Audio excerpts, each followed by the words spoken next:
In a quiet town in South Africa lived a young man named Philip. He was the firstborn in a family of five and had always been known as obedient and respectful.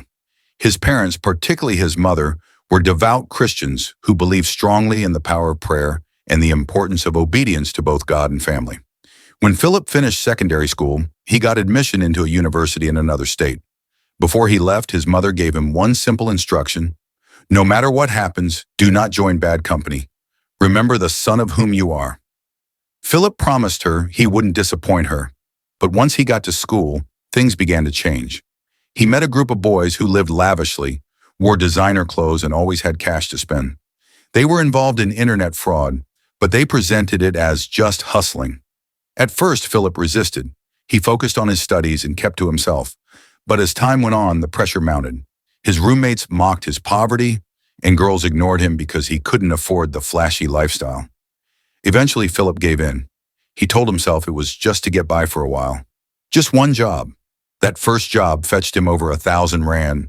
It was more than his father earned in a month. Soon he became addicted. He stopped attending classes, began clubbing at night, and started lying to his parents about his activities. One day his mother called him in tears. She said she had a dream about him and begged him to return home. She pleaded with him to stop whatever he was doing that was against God's will. Philip laughed it off and told her he was doing fine.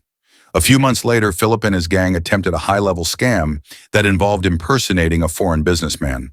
Unknown to them, the person they were trying to scam was working with a cybercrime unit in the SAP CCU. The trap was set. Philip was arrested along with two others and dragged through national news as an example of Yahoo boys. His parents were devastated. His father, a retired teacher, couldn't show his face in church anymore. His mother fell ill from the shame and heartbreak. Philip spent 2 years in prison. By the time he was released, his admission had been withdrawn, his friends had moved on, and his mother had passed away. She never recovered. Standing by her grave, Philip wept bitterly. "If only I had listened," he cried. "If only I had obeyed."